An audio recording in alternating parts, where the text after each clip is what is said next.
Welcome to the new season of the Dreams Portal, the podcast about dreams, dream interpretation, astral traveling, and lucid dreaming. Join your hosts, Ileana, Helen, and Abby, to talk about the meaning of your dreams. Hello, everybody, and welcome back to another episode of the Dreams Portal podcast. I'm here with one of my co-hosts, Abby Salinas. How are you, Abby? Welcome back. Good. Hi, Ileana. It's good to be back. Thank you for this. Thank you. And today we have a topic that triggers many. And warning, if you get triggered by conversations that have to do with death or have any experience, recent experience that you consider prophetic dream, premonition dream about death, or experience recent loss, you might want to skip this episode. However, the dreams of death that we are going to talk in this episode had to do with, once you get past that trigger, that fear of death, let that be our own death or somebody, a loved one, what is the message? Because that's what we're here for. What is the meaning of our dreams? So, I think you and I have had this dream is similar in the circumstances. I would like you to discuss your dream first, or your client's dream first. Well, first I'd like to address if someone is very sensitive and easily triggered by the topic, I urge you to give this a chance. Give this a chance because it could give you a different perspective, a different understanding that may ease you into not being quite so fearful. And it might even help you figure out, where did it come in that this is something that needs to be so paralyzing to you. So I hope you've made it this far into the podcast where you give it a chance. And don't be so quick to dismiss it because you think you know. Yes, we were talking about our dreams. And actually, this was my sister-in-law's brother. We were discussing dreams, and he was telling me that he would, anytime he was in the military, and he used to jump out of plane. And he said that he always knew he was dreaming when he was not in military clothes. And all of a sudden, he didn't even know how he was on a building. All he knew was his dream would immediately change. And all of a sudden, he was flying out of a window, like he was pushed out or whatever. But he was finding himself falling at a very rapid speed out a building, several floors, several stories, not just 2 or 3. And he would slam on the cement sidewalk. His face would hit the sidewalk. He would feel that impact, and his eyes would be shut, and then they would all of a sudden get open, and he would just get up and walk away. And he said at first it was one of those dreams that he would have repeatedly. And he said that it would, in the beginning, it would scare him. And he would see the sidewalk coming up towards him really fast, and he could feel his body tensing and being very frightened. And he said, after years of having this dream, he just knew, I'm going to hit the ground and I'm going to be okay. I'm going to hit the ground, I'm going to be okay. And sure enough, he would hit, his eyes would open, and he'd feel the impact, and he would just get up, And as you and I would discuss, he came to a resolution on that. He came to his own awareness of what it meant to him. And I'll save that because you have a dream also that's kind of similar to that. So I'll hold off on what his thoughts were and mine until you share yours. Yes, I was very surprised that we have kind of the same circumstances. In my dream, I'm the observer, and it's a place that it's dark, like one of those rooms in a manor, that dark ambience, a fireplace, nice fireplace, and there's this woman that is dismembered. brutally dismembered like a baby doll, that you pull the arms apart, the legs, the head, and it has a trunk, and she was thrown in the in the fireplace, not the fire pit, in the fireplace, like something that you just want to get rid of. To my surprise, out of the fireplace comes the woman, all put together, and walks away. That was my dream. So it's similar to yours in the sense that these two individuals obviously faced a physical death, a violent death. Mine was a one-time deal, and I was the observer. Your person was a reoccurring, but they walked away from this. That And makes that's total what, sense to me. and So it, like, how did you take her coming out of the fire? well, you know the phrase or the concept of forge thrown into the Yes, fire, or trial by fire, yes, and or the phoenix just yes. coming Out of the out of the ashes. ashes, out of the What ashes, about transmuting? transmuting I something that mean, needed to be broken and completely rebuilt yes, exactly. with that force, with that energy, the energy of fire. The energy of fire in symbols is the energy of purification. Yes, Is also the energy of heat and motion. If we're going to take it to yeah, classic physics, well, fire is needed for the engines to move, also for heating the space. So there is that fluid mechanics going about fire and air also, because if you're talking in the case of the fireplace, this was not in a container, in a reactor, like in an engine or an actual nuclear reactor. This was happening as a way to heat a space. So there's an energy of transformation, of changing conditions, of movement in fire. Why this subject, in this case a woman, had to be broken? Because we can ask that, why she had to be thrown into pieces as opposed to be thrown the whole body, right? Well, because sometimes we don't heal ourselves as a whole body. Sometimes it takes the pieces of us at a time. yes, and we are fractals, and we left our energy in pieces. Even the facets of Exactly. our soul are done that way. So that Can you elaborate on transmutation. that? Can you elaborate on that a little bit? Oh, What you were saying about the fractal? Because, I feel that that's how dreams are to start with. Dreams are where we take a piece of ourselves a piece. and we're moving around in this dimension of dream state. What is that? What is Fractions. the yes? Let's call it fractions for now, because we can digress easily into Yeah, another subject. But maybe the symbol in that dream for any observer is that we need to start thinking of that we are everywhere. Energetically, we are all over the place in this physical plane or in another dimensions, because there are different versions of ourselves. If our audience, our listeners subscribe to that theory, which I think that's the reason why they listen to us in part, is right. because they understand that concept of multidimensionality and omnipresence in terms of energy. That's why we can project our consciousness. That's why we can do remote viewing. That's why we can astral travel, because we are in pieces all over the place, but there's also the wholeness. Right.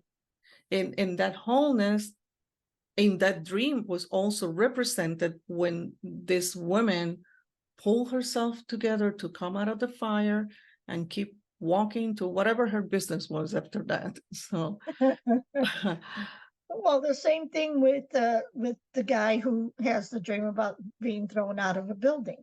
And he did end up having in his life a lot of trials and tribulations. So apparently his dreams could have been his way of working through stressors. You know what? I'm being thrown out instead of being thrown in the fire. He may have felt like he was discarded and he was being thrown out a window instead of coming out transmuted and changed from the fire. He sees himself being thrown out, something of no value, and he hits the sidewalk, which is where pedestrians walk, the public, nothing private. Nothing He private. hits it, but yet he, in public, he knows he needs to get up and keep walking. So publicly, because he hit a sidewalk, notice he didn't land somewhere private where he could lick his wounds or give self-care. He landed in a public place where he knew, I have to get up and keep walking. No matter how I land, I need to get up and keep walking. That's interesting because, yes, the sidewalk, public place, and I'm thinking of the dream that I had. It was in a private space, Yeah. which is also, fire is also the energy of the heart. Desire.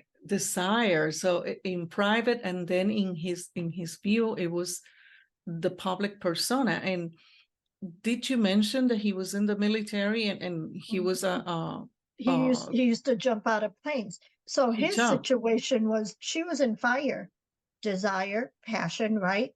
He was thrown out through the air. So he has the element of air. So that's his mental state. Mental fortitude. And also, if he was having this reoccurring dream, is, I'm good at what I do. I've been observed. I have to constantly prove myself in front of all these people, hence falling on the sidewalk. Yeah. And the ultimate test is, are you going to land on your feet, or yes, your equipment is going to malfunction, or are you going to die in every jump? There might be a component of PTSD, because not because you do this 1,000 times. I'm sure in my time in the service, I know people in that occupation, every time can be like the first. Or the last. And, you know, I did think of that was he under some kind of stress about that? Or was he so programmed that I need to survive every jump because I have people depending on me to make every jump? Hence the public. Yes. Falling in a public place, because he could have fall close to the base. That will anywhere. That will be a close, something closer to a private space. But no, it was that constant trial being put on to the test over and over. And you said that as the dream kept coming, this person developed the awareness that I know what is going to happen. Yes. Yeah. Which is interesting. And when you are stuck in a time loop, and again, I have to bring up again the sci-fi references of how in many shows, pick whatever, I'm not gonna go through the shows here, but how that character manages to get away of that loop is because of memory, fractions of the memories, and they start remembering, oh, this happened before, oh, I'm gonna do this next, and that's how they manage to get out of the loop. Like the person in the dream you mentioned eventually said, okay, I got this. Nothing to fear, which is also the mental strength and the element of air. Right. Which is very interesting. I just love that here we brought in two different dreams and how we can pick up, you know, which is a great way to look at dreams.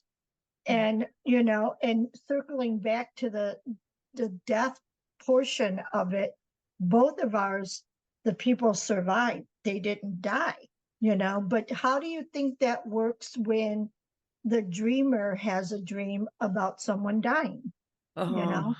Yeah, and that's why I made the warning at the beginning of this episode, because I personally have had experience of having those prophetic dreams about death and happening. Mhm.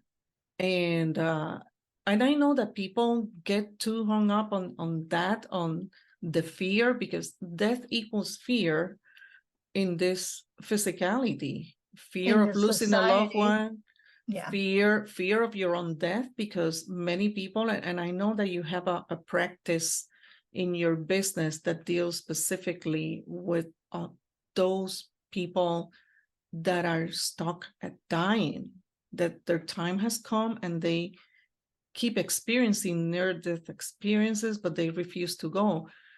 It might be rooted in fear of what is out there, or what is beyond, or am I going to have to answer for whatever, which is part of the upbringing also. If you think that you are going to a place that you're going to be judged and punished, well, there you go. The dreams of yeah, death, or the experience of death, is not what you're looking forward to, or the attachment happening here. These dreams that we just discussed, apparently these two individuals, the women in my dream and the gentleman in yours, didn't have any attachment. It was about them right. working on themselves. And death, if we're going to bring symbols, if we go at the tarot, I'm a big fan of tarot. That I don't do oracles much, but death is not the death